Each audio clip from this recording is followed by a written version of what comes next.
একটা মেয়েকে আমি ছোটবেলায় মেয়ের মতো করে মানুষ করেছিলাম। সে আমার অনেক আদরের ছিল।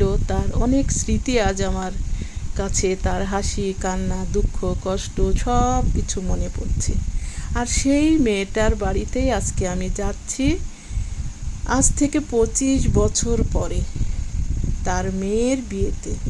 তার মেয়ে বড় হয়েছে, সে একদিন ছোট্ট ছিল, আজ সে বড় হয়েছে, মা হয়েছে, তার মেয়ের বিয়েতে যাচ্ছি।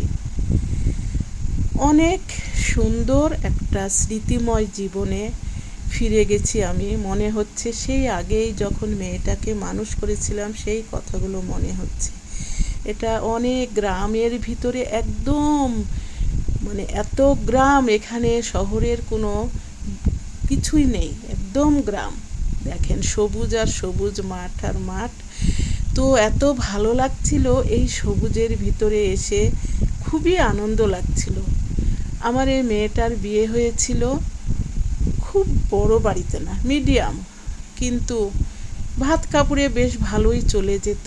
কিন্তু মেয়ের বিয়ে যে এত তাড়াতাড়ি হবে এটা আমি ভাবতে পারিনি। কখন দিন গড়িয়ে গেছে, মেয়ে অনার্স কমপ্লিট করেছে, আমার মাথায় আসেনি এই ছোট্ট মেয়েটাকে যে আমি মানুষ করেছি, তার মেয়ে যে আবার এত বড় হয়ে গেছে।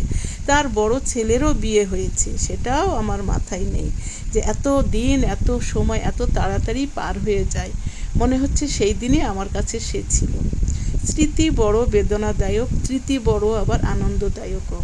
তো আজকে এসে মনে হচ্ছে স্মৃতিগুলো নতুন করে আমি ফিরে পাচ্ছি। আমার খুবই ভালো লাগছে। এটা স্কুলের মাঠ, এই স্কুলের মাঠে এখানে আবার শহীদ মিনারও আছে, তাই একটু করে সব ঘুরছি, দেখছি। এত সুন্দর ঠান্ডা একটা বাতাস ছিল, খুবই ভালো লাগছিল।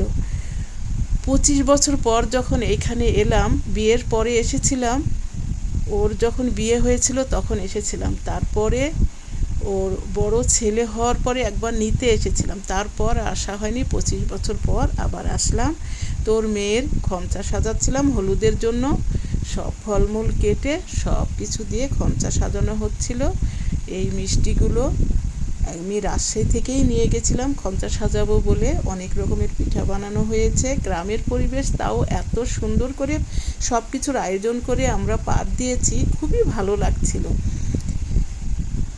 যে মেয়েটার হাত ধরে বড় করেছি, সেই মেয়েটাও তার মেয়েটাকে আজ বড় করেছে, তার আদর্শে বড় করেছে। মেয়েটা অনেক লক্ষ্মী। তো যাই হোক, যেটুকু মানুষ স্মৃতি রেখে যায় সেটা ভালোবাসার স্মৃতি, মায়ার স্মৃতি। আজ মেয়েটার পাশে এসে দাঁড়াতে পেরে আমার খুব ভালো লেগেছে। টাকা পয়সা নেই হয়তো, আমার বেশি কিছু দিতে পারিনি, তারপরেও ভালো লেগেছে, আমি আসতে পেরেছি। আমি জামাইয়ের জন্য প্লেটটা রেডি করে তাড়াহুড়ো করে যাচ্ছিলাম, জামাইকে খেতে দিয়েছে স্কুলের মাঠে, এখানে খাওয়ার জায়গা করেছে। তো কিভাবে খাওয়াচ্ছে দেখার জন্য যাচ্ছিলাম। সবাই ভালো থেকো, সুস্থ থেকো, ভালো লাগলে ভিডিওটা শেয়ার করে দিও। আল্লাহ হাফেজ।